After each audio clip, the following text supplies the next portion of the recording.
No olvides darle like y suscribirte a nuestro canal. Cuando estaba en la universidad, solía cubrir el turno de cierre en un McDonald's aquí en el norte de Inglaterra. Para quien no lo sepa, ese turno es una especie de jungla nocturna, el más ocupado del día, pero irónicamente siempre a cargo de adolescentes desganados y supervisado por algún gerente que, como mucho, es 3 años mayor que tú, y no lo digo con desprecio. Yo también fui uno de esos adolescentes incompetentes que cerraban el local entre grasa, gritos y olor a papas frías. Cada noche, alrededor de las 11:30, cuando ya cerrábamos, algunos de los chicos y yo nos íbamos a fumar a un parquecito cercano antes de tomar cada quien su rumbo. Hasta que una noche, uno de los tipos propuso algo distinto. En lugar de ir al parque, ¿por qué no ir a fumar a los terrenos de un hospital psiquiátrico abandonado? No era precisamente la idea más sensata del mundo, pero él se ofrecía a llevarnos en su coche, tenía cervezas frías en una hielera, y créeme, después de oler a fritanga por 8 horas y lidiar con clientes insoportables, uno acepta cualquier cosa que suene a escape, incluso si ese escape huele a óxido y encierro. Le pregunté dónde quedaba ese lugar, me dijo que no estaba lejos, unos kilómetros más allá, en un sitio llamado Whittingham.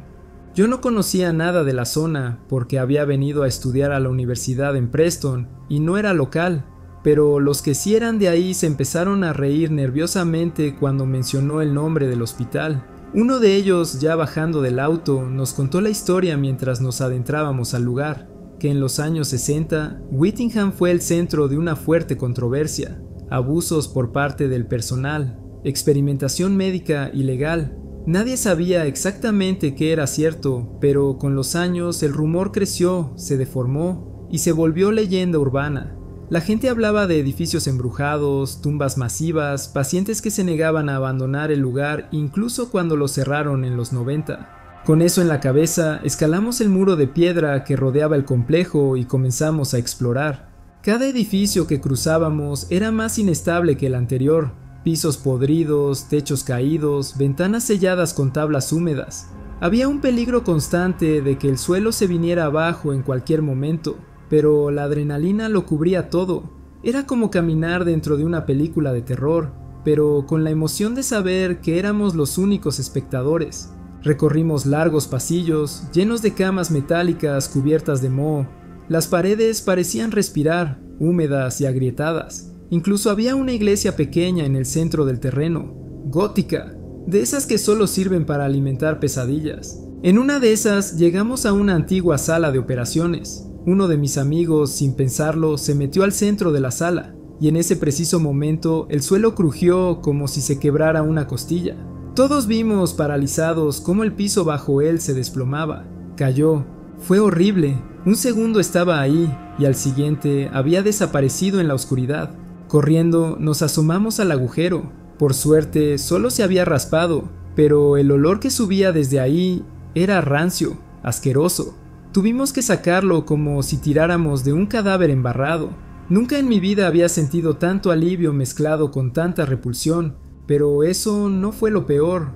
Un rato después encontramos otra estructura grande. Tenía una puerta cerrada, pero ya habíamos entrado a varios lugares escalando o arrastrándonos. Así que esta vez me tocó a mí meterme por una abertura estrecha en la pared. Llegué hasta la entrada, la abrí desde dentro y todos entramos. Era como una mansión antigua, escalera doble, esas que se dividen abajo y se encuentran arriba.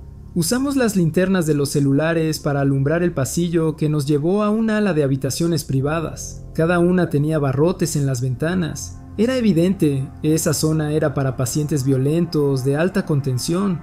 Entramos a una de esas habitaciones. Curiosamente, todas las camas eran solo estructuras metálicas vacías, excepto una.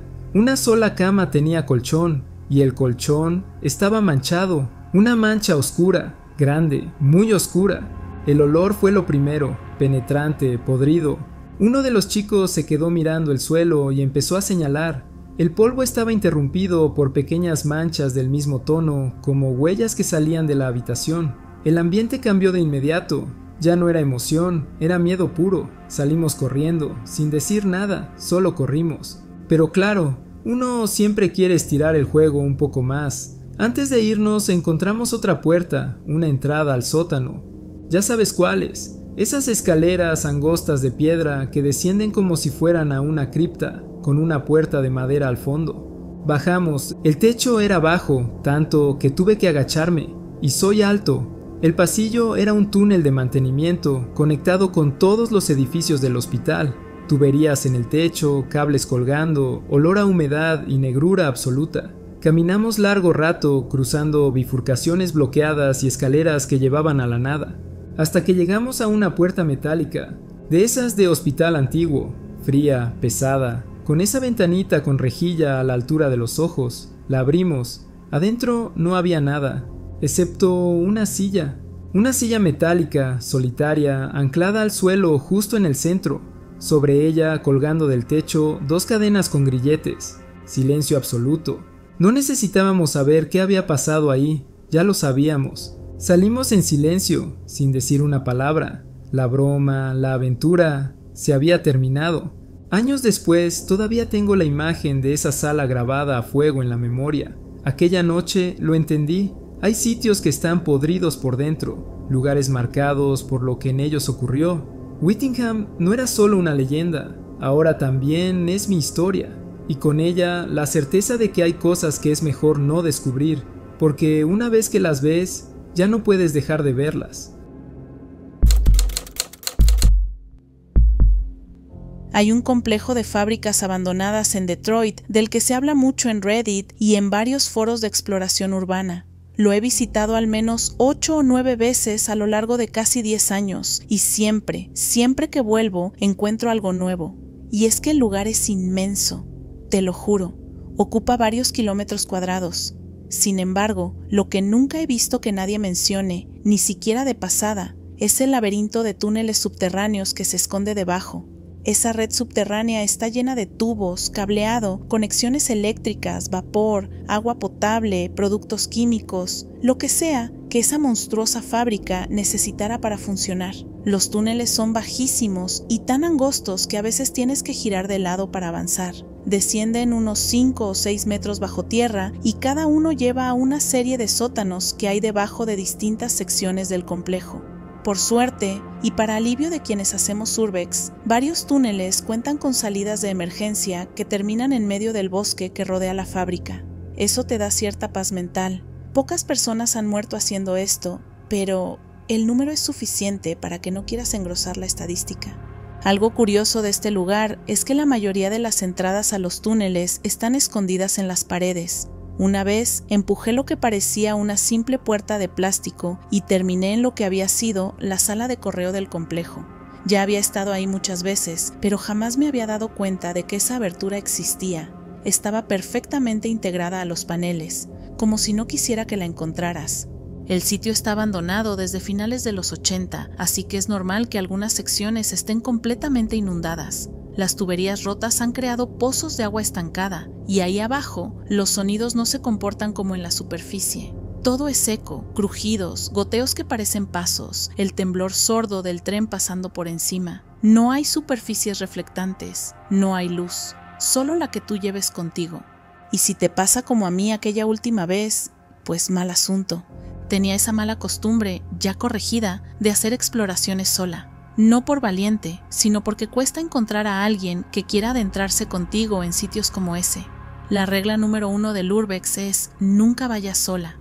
Pero esa noche no encontré a nadie disponible y yo tenía antojo de explorar. Así que me fui, con una linterna LED barata de 75 lúmenes y una pila AA. Un chiste de linterna, si te soy honesta.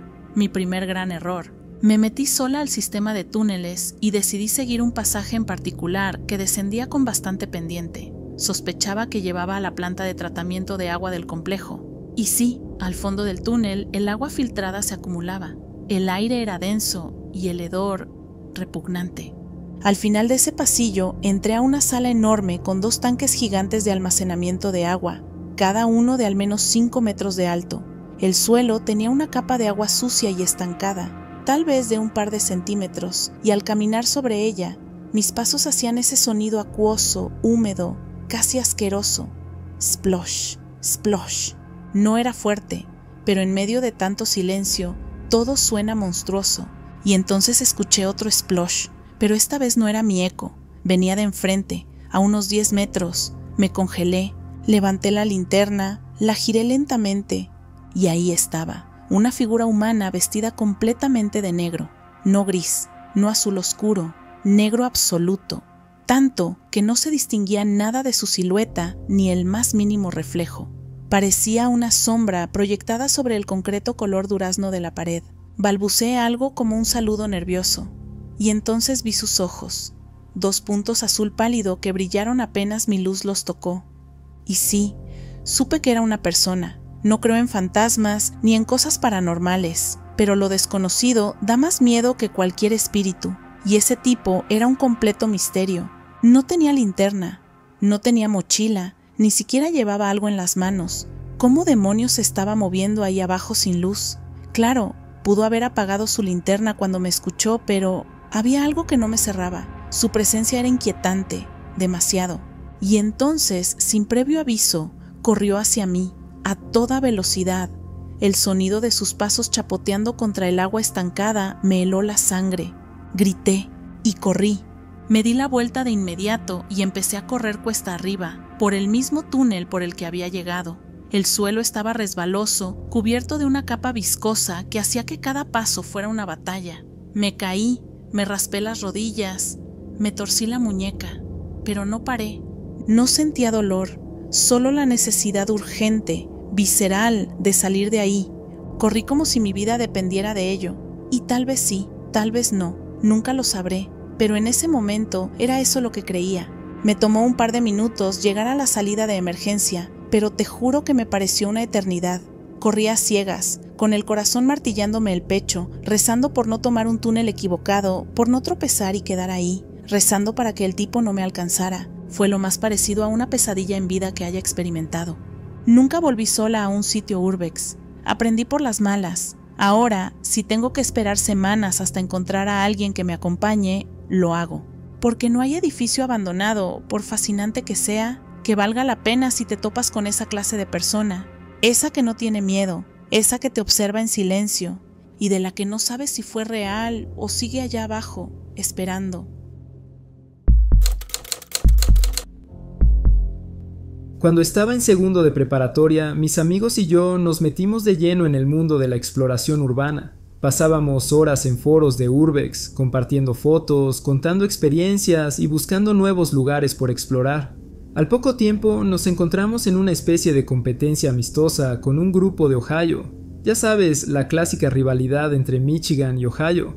No éramos fanáticos del fútbol americano universitario ni nada, pero igual disfrutábamos de mostrarles que nuestro estado tenía sitios mucho más extraños, más retorcidos, más interesantes. Era un pique sano, pero con sabor a reto.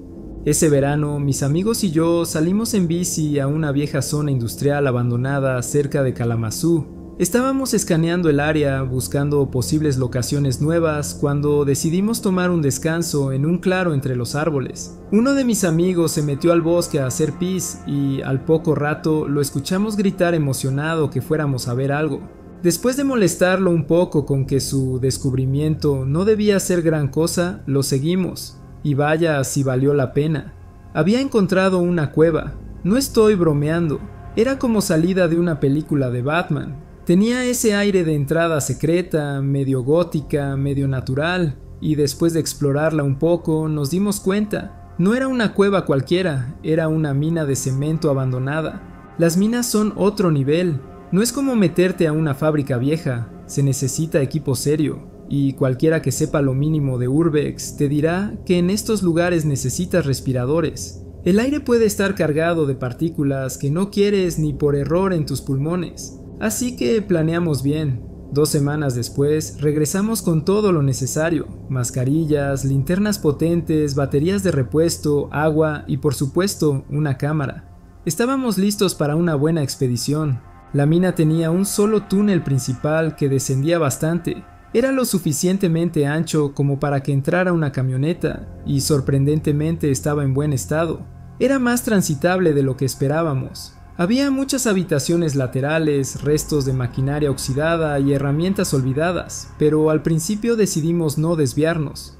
Nuestra prioridad era no perdernos. Las paredes del túnel estaban cubiertas de grafitis. Nada raro, Luis estuvo aquí, cruces, esvásticas, fechas, iniciales, lo típico, pero mientras más descendíamos, menos grafitis veíamos. Era evidente que los que vinieron antes no se habían atrevido a ir tan profundo, y algo me decía que tenían buenos motivos para ello. Seguimos bajando. La luz natural había desaparecido por completo. Todo lo que veíamos era gracias a nuestras linternas, pero el polvo suspendido en el aire era tan denso que la luz apenas alcanzaba unos 6 o 7 metros. Gracias al cielo llevábamos respiradores porque aquel aire era casi visible, como una niebla de partículas.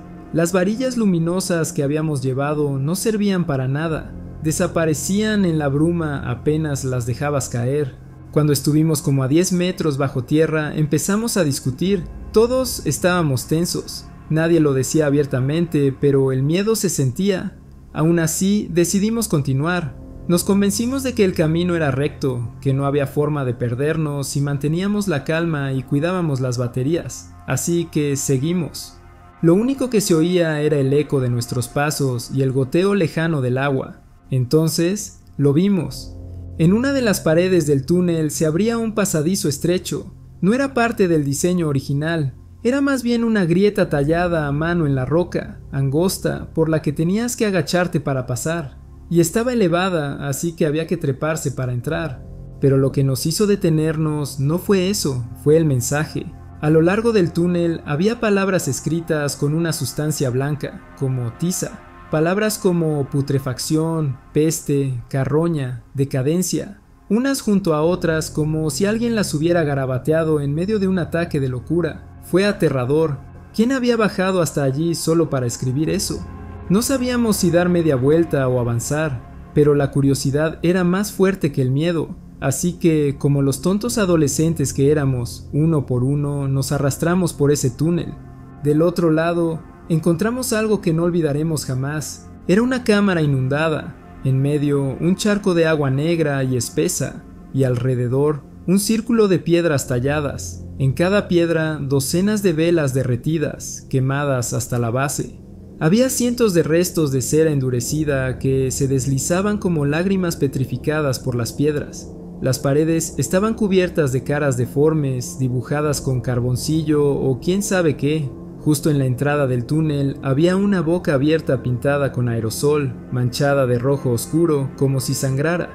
¿Qué era ese lugar? ¿Un ritual? ¿Una broma pesada? ¿Una especie de altar?